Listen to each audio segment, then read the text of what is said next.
करते हुए बद्जुबानों को जुबान, नारी को सम्मान, भारत को संविधान देने वाले परम सत्य बाबा साहब, बोध सत्य बाबा साहब भीमराव अम्बेडकर के चरणों में श्रद्धा सुमन करते हुए आज इस स्वागत समारोह में इस सभा की अध्यक्षता कर रहे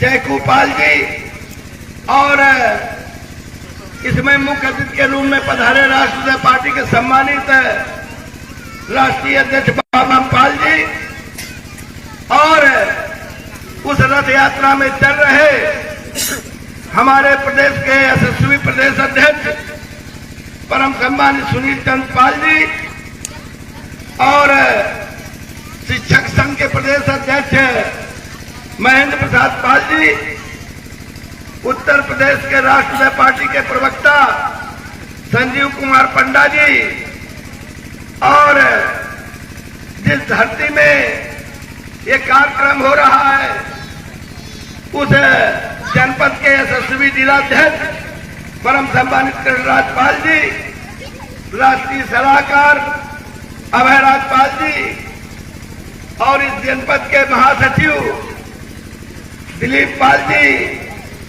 और हमारे साथ राष्ट्रीय उपाध्यक्ष कृष्णपाल पाल जी और साथियों दूर दराज से आए हुए बुजुर्ग, हम उम्र साथी, बच्चे, माताओं एवं बहनों और हमारे मंच में ये जो महिला शक्ति के रूप में जो इस गांव में राजनीति की किरण को जगाए हैं, क्या नाम बदामा पाल जी, उनके चरणों में भी मैं श्रद्धा के नमन करता हूं। साथियों, ज्यादा कुछ नहीं कहूंगा क्योंकि आगे सभा लगी है, लेकिन साथियों इतना जरूर बता देना चाहता हूं कि आज तक 75 साल आजादी के बाद जिस भी समाज को जो पिछड़े पिछाड़े गए लोग हैं उनको किसी प्रकार का हक अधिकार नहीं मिला है, उनको हक अधिकार दिलाने के लिए राष्ट्रीय पार्टी सामाजिक न्याय यात्रा रथ यात्रा लेकर मल्हारराव होलकर के जन्म दिवस 16 मार्च से जिला भिंड, जहां उनकी छतरी बनी है आलमपुर में, वहां से चलकर निरंतर उत्तर प्रदेश में 1 तारीख को फतेहपुर से आज 8 तारीख है और हम आपके बीच में आए हैं। बांदा चित्रकूट होते हुए कल प्रयागराज में यात्रा आई थी। सम्मानित शिवशंकर पाल जी ने इस रथ यात्रा को रुकवाकर जो मान सम्मान, भोजन पानी हम लोगों को कराया, वो बहुत ही धन्यवाद के पात्र हैं और आज यात्रा चल करके आपके बीच में आई है। साथियों, ये सामाजिक न्याय रथ यात्रा का मकसद क्या है? जो ये पिछड़ी पिछाड़ी गई जातियां हैं जिनको आज तक हक अधिकार नहीं मिला, हमारे कुछ पिछड़े समाज के लोग अपने संघर्ष के बदौलत शासन सत्ता पर कब्जा करके कुछ हक अधिकार हासिल किया और जो खेती से, बाड़ी से, धन से, दौलत से जो पिछड़े समाज के लोग पहले से आगे थे, उन लोगों ने अपने बच्चों को शिक्षा दिला करके उनको भी कुछ लाभ प्राप्त हुआ है। बाकी की जो पिछड़ी पिछाड़ी गई जातियां हैं, आज तक उनको किसी प्रकार का कोई हक अधिकार नहीं मिला है। साथियों, इसको देखते हुए उत्तर प्रदेश के तत्कालीन मुख्यमंत्री राजनाथ सिंह वर्तमान में इस देश के रक्षा मंत्री हैं। उन्होंने साथियों जो प्रधानमंत्री विश्वनाथ प्रताप सिंह ने, पूर्व प्रधानमंत्री, हमको मंडल कमीशन की रिपोर्ट लागू करके जो पिछड़ों को 27% आरक्षण दिया था उसको अंतिम श्रेणी तक जाए, इसके लिए सामाजिक न्याय समिति का गठन 2001 में किया था। साथियों, उस समिति के खिलाफ कुछ लोग अदालत की शरण में गए, मामला अदालत में पड़ा रहा, तब तक भारतीय जनता पार्टी की सरकार जाती रही। चुनाव हुआ 2007 में, पूर्ण बहुमत की सरकार बहुजन समाज पार्टी की बनी, जो 85% की बात करती थी कि जिसकी जितनी संख्या भारी उसकी उतनी हिस्सेदारी। लेकिन साथियों, बहुजन समाज पार्टी की नेता उत्तर प्रदेश के पूर्व मुख्यमंत्री मायावती जी ने, जो सामाजिक न्याय समिति की रिपोर्ट उस समय तक आ गई थी, लेकिन उसको देखने का मौका नहीं मिला, उसको देखने तक का काम नहीं किया। 2012 के आम चुनाव में उत्तर प्रदेश के अंदर जो पिछड़ों की बात करते हैं, जो पिछड़ों की पार्टी है समाजवादी पार्टी, उसके राष्ट्रीय अध्यक्ष आदरणीय अखिलेश यादव जी, उत्तर प्रदेश के पूर्व मुख्यमंत्री, उन्होंने भी उस सामाजिक न्याय समिति की रिपोर्ट को नहीं देखा और उनका भी 5 साल का शासन जाता रहा। साथियों, 2017 के आम चुनाव के पहले बड़े पैमाने पर भारतीय जनता पार्टी के लोग पिछड़ों के बीच में गए और ये कह करके कि सामाजिक न्याय समिति की रिपोर्ट लागू करके सबको हक अधिकार देने का काम करेंगे। जब साथियों बहुजन समाज पार्टी, समाजवादी पार्टी ये तमाम पिछड़े पिछाड़े गए लोगों को हक अधिकार नहीं दिया, तो ये लोग बड़े पैमाने पर 2017 के चुनाव पर भारतीय जनता पार्टी को वोट देकर भारतीय जनता पार्टी की सरकार उत्तर प्रदेश के अंदर बनवा दी। जैसे ही सरकार बनी, साथियों 2018 में मुख्यमंत्री योगी आदित्यनाथ ने उस रिपोर्ट को देखा और कहा कि ये रिपोर्ट ठीक नहीं है, ये जो सामाजिक न्याय समिति की रिपोर्ट आई है ये सही नहीं है। इसलिए एक सेवानिवृत्त जज राघवेंद्र चौहान की अध्यक्षता में 4 सदस्यों की एक कमेटी का गठन किया। 2 मार्च सन 2018 में 9 महीने के भीतर उस समिति ने ये पिछड़े पिछाड़े गए लोगों की रिपोर्ट उत्तर प्रदेश की सरकार को सौंप दिया और उत्तर प्रदेश के मुख्यमंत्री जी ने उसका परीक्षण भी करा लिया। लेकिन साथियों, बड़े दुख के साथ कहना पड़ रहा है कि जिस सरकार ने उस सामाजिक न्याय समिति का गठन किया, 4.5 साल हो गए, 2023 चल रहा है,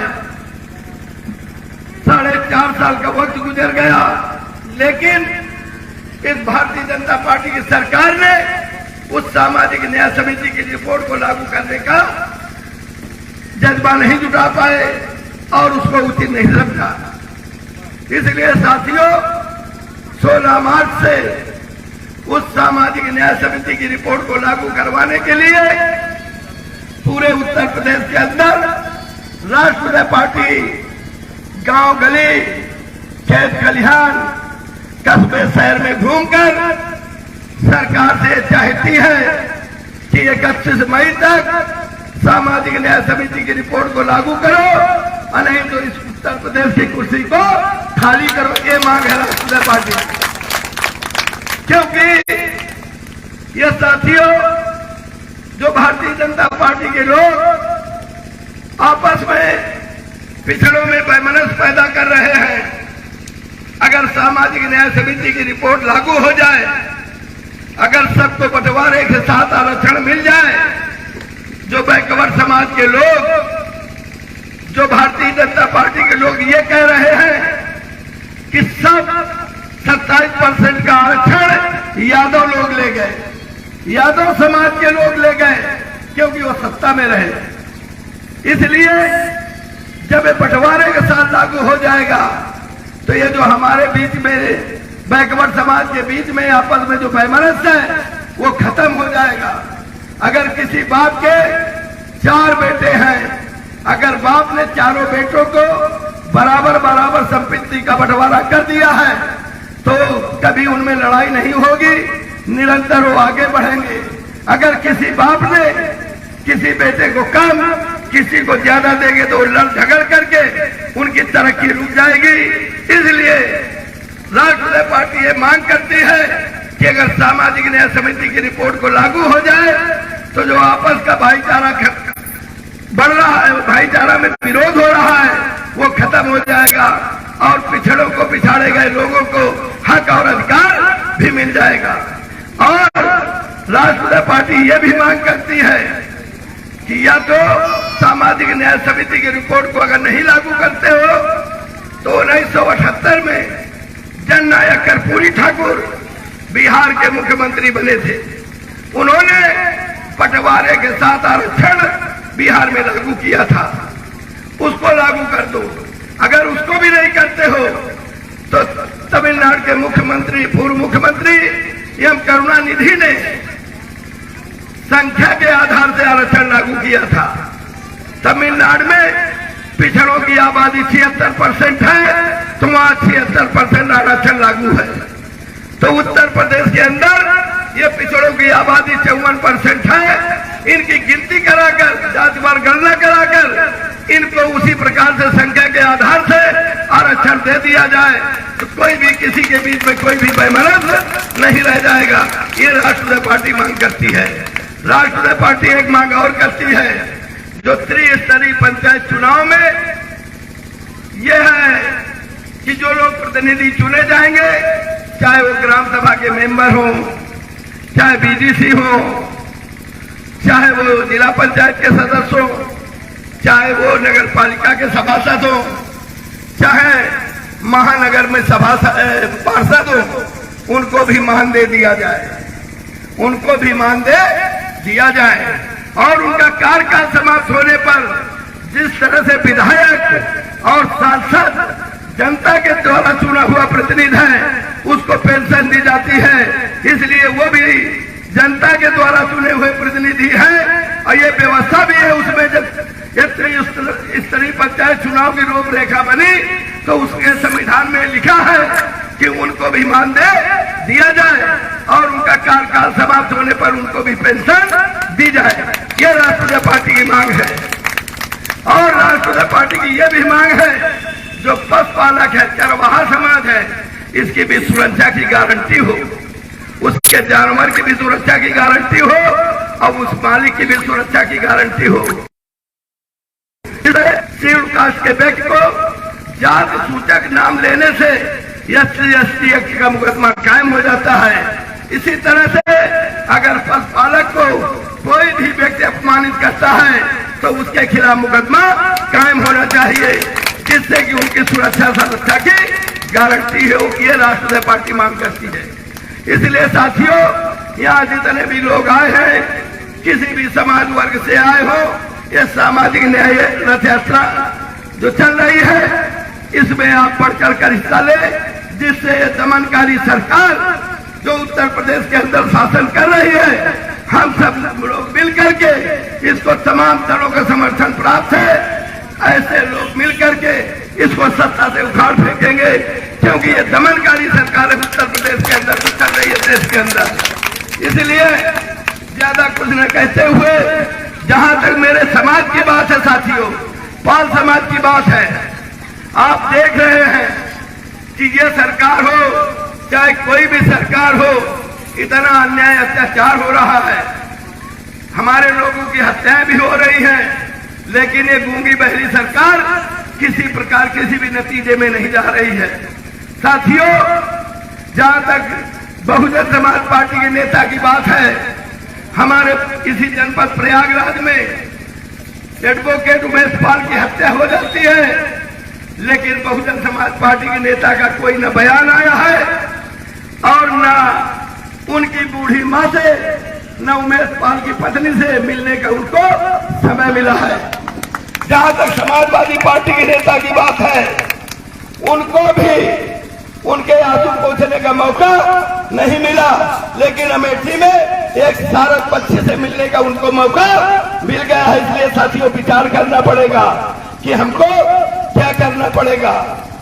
अगर हम इसी तरह से बरसाती पानी के तरीके से अपने वोट का प्रयोग करते रहेंगे तो इस समाज का कोई भला होने वाला नहीं है। इसलिए विचार करना पड़ेगा कि हमारे साथ कौन खड़ा है, कौन नहीं खड़ा है। जहां तक भारतीय जनता पार्टी की सरकार है, उत्तर प्रदेश के मुख्यमंत्री योगी आदित्यनाथ ने जब विपक्ष के नेता अखिलेश यादव ने बात उठाई कि आप ये कह रहे थे कि अपराध 0 हो गया है, अपराध 0 हो गया है, तो दिन दहाड़े किसी व्यक्ति की हत्या कैसे हो जाती है। नाम लेने से परहेज किया, नाम नहीं लिया उमेश पाल का, ये परहेज किया अखिलेश यादव जी ने। इसलिए समाज के लोगों को इस बात पर विचार करना पड़ेगा। इसलिए मैं कह रहा हूं, तब उत्तर प्रदेश के सरकार, उत्तर प्रदेश के मुख्यमंत्री योगी आदित्यनाथ जी ने कहा कि हम अपराधियों को मिट्टी में मिला देंगे। साथियों 24 फरवरी की घटना है, 24 मार्च हो गया, आगे 24 अप्रैल आने वाला है।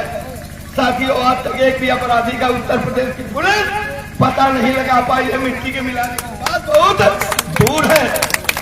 इसलिए ऐसे खड़े अधिकारियों से सावधान होकर राष्ट्रीय पार्टी के साथ कंधा से कंधा मिलाकर साथ जिस दिन आप लोग खड़े हो जाएंगे, क्योंकि मुझको कहने में कोई परहेज गुरेज नहीं है, जो बात सही है वो बात मैं कह रहा हूं।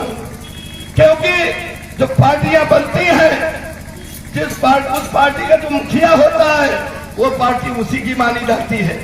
अगर आज कांग्रेस की बात आएगी, कोई भी उसका राष्ट्रीय अध्यक्ष बन जाए, लेकिन ये कहा जाएगा कि वो ब्राह्मणों की पार्टी है।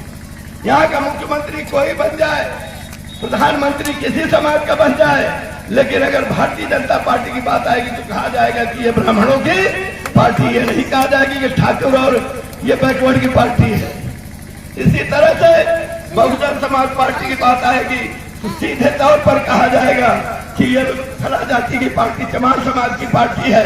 अगर समाजवादी पार्टी की बात आएगी तो ये कहा जाएगा कि यादव समाज की पार्टी है, यादवों की पार्टी है। इसलिए सबसे पहले जो आदमी पार्टी बनाता है उसी समाज को उसके साथ जुड़ना पड़ता है। जिस दिन पाल समाज आपके साथ खड़ा हो जाएगा तो सभी समाज के लोग आपके साथ खड़े हो जाएंगे। जब तक आप नहीं खड़े होंगे तब तक आपके साथ कोई नहीं जुड़ेगा, चाहे जितने दिन राष्ट्रीय पार्टी संघर्ष करती रहे। इसलिए समाज के लोगों से अपील है कि आप लोग जिस दिन इस डंडे झंडे को नीले और पीले झंडे को थाम लेंगे, उसी दिन तमाम लोग जिला पंचायत, नगर पंचायत, विधायक, बीडीसी मेंबर बनने के लिए आपके पास आएंगे। इसलिए आपसे अनुरोध करते हैं पहले आप खड़े हो जाइए। आपके साथ सभी लोग जो पिछड़े पिछाड़े गए लोग हैं, जिनकी हम वकालत करते हैं, वो लोग आपके साथ खड़े हो जाएंगे। इन्हीं शब्दों के साथ ज्यादा कुछ न कहते हुए अपनी वाणी को विराम देता हूँ। जय हिंद, जय भारत, जय राष्ट्रीय पार्टी, जय मर्दाना होलकर।